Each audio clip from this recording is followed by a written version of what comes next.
Hello everyone, Ace here, and today we'll be doing a little bit of a response video, specifically to a much smaller channel called Salamander, and their video which I will refer to as Warhammer's National Socialist Problem. Now granted, this is a tiny video and tiny channel, even in comparison to, for example, my own. However, what is interesting and telling to note is that this is also the largest channel and video that is actually critical of Arch in the whole trademark issue as well. Now I could go through and react to every single thing wrong within this 15-minute long video, however, for the sake of brevity, here's a summary of the points he makes. Salamander argues that the Imperium of Man within the Warhammer 40k universe is inherently fascist, and that the quote fascism of the Imperium of Man has in the past been justified by the lore as being a quote necessary evil. He also argues that as a result of this, that the Warhammer 40k community has therefore attracted real-life National Socialists and supremacists. And he even suggests that Games Workshop has been trying to go woke for quite a while, and uses the introduction of the Tau as an example of such an attempt.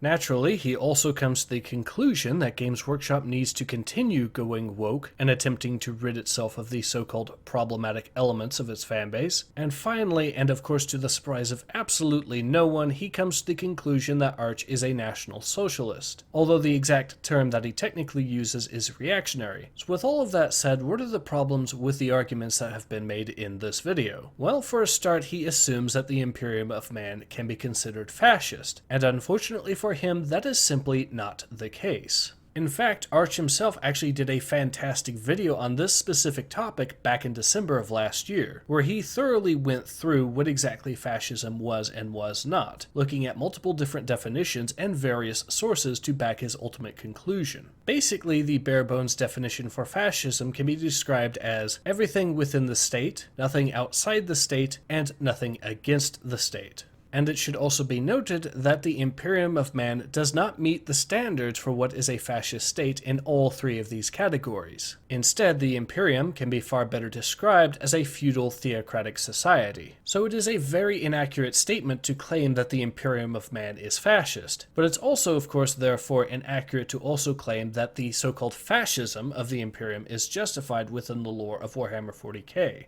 There is, however, one thing that is being justified in the lore, and that is the authoritarian stance that the Imperium possesses. But of course, this is far from unique to fascism as an ideology, and quite ironically enough, despite Salamander's wishes with his video, he ultimately calls for authoritarianism in the end on the part of Games Workshop, in their effort to essentially silence people that they do not politically agree with. Now, of course, should Salamander actually watch this particular video and try to respond to it, he may try to point out that the Imperium of Man is xenophobic, and that this somehow demonstrates that it is indeed fascist. He may perhaps even do it as a means of differentiating the authoritarianism that he wants to have done in comparison to the fictional authoritarianism within the Imperium of Man. However, here comes the part that Salamander might find quite uncomfortable to hear, or indeed anyone else that hails from the Sigmarxism Reddit page. And this is the fact that the fascism and National Socialism that Sigmarxism and indeed Salamander is against are both at their very core Marxist ideologies. But to drive this point home best, we need to go back to the Arch video on whether or not the Imperium of Man is fascist, and listen to a very specific quote that is read by Sargon of Akkad in that video.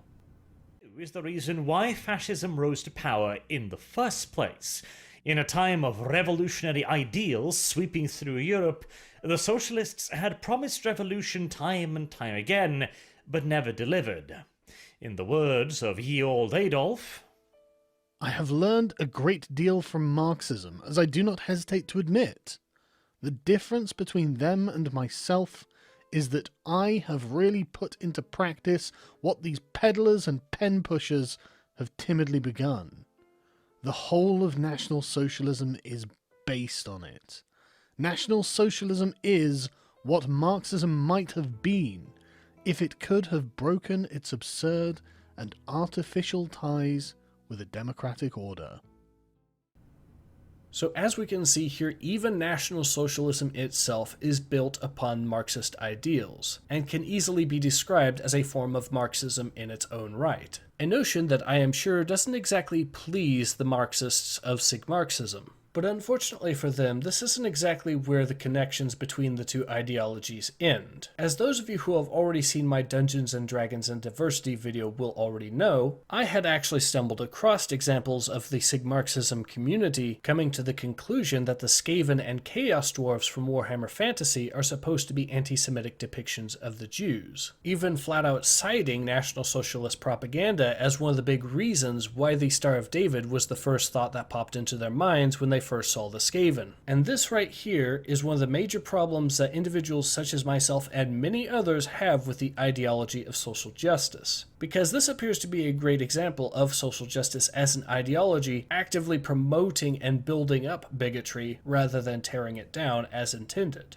No one of sane mind would look at the Skaven and think of the Jews. But the fact that it's an idea that is so easily accepted within the Sigmarxist community shows that perhaps they are in fact the ones with the problem in the Warhammer community. Now, for those of you who are curious and want to know why stuff like this tends to happen within the ideology of social justice, well, here's my reasoning. First of all, it's important to note that social justice as an ideology demands that everything be viewed as political, and just as importantly as trying to push an agenda. Now, I've actually already done numerous videos discussing the origin of this mindset and debunking it, at least within the realm of video games. But it is a very important one to keep in mind when understanding the SJW's mindset, because it outright demands that they actively try to look for the so-called politics in anything and everything that's an art form, regardless of whether or not the political messages actually exist in the first place. This of course leads to examples such as the aforementioned suggestion that the Imperium of Man is fascist, when, as thanks to Arch, we've already determined it is clearly not.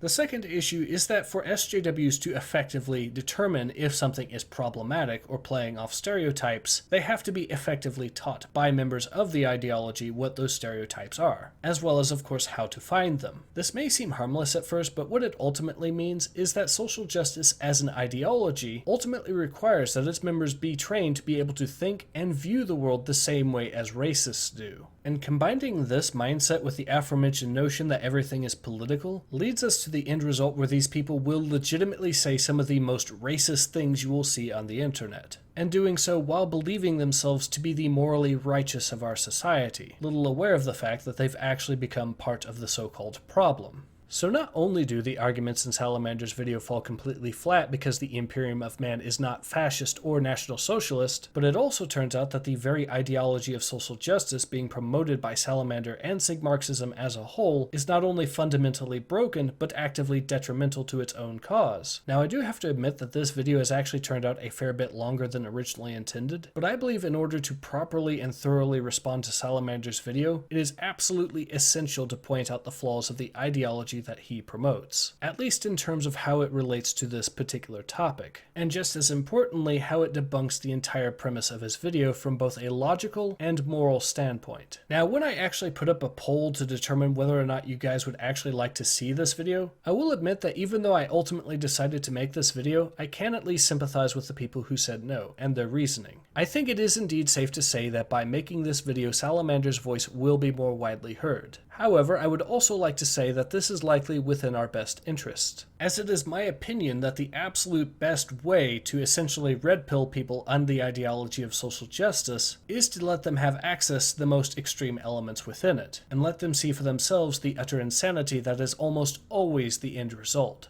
It is my opinion that people don't usually get red pilled by individuals such as Arch. Instead, I would argue that it is primarily woke culture that brings people to the light of the truth behind political correctness. Now, I am of course going to be providing links in the description below to both Arch Warhammer's video on whether or not the Imperium of Man is fascist, as well as Salamander's video. Personally, I would recommend against commenting on Salamander's video, and I certainly have to say do not harass or threaten this individual, but if you do insist on commenting, then I cannot stop you. In any case, this has been Ace. Hope to see you guys again soon. Take care. Ace out.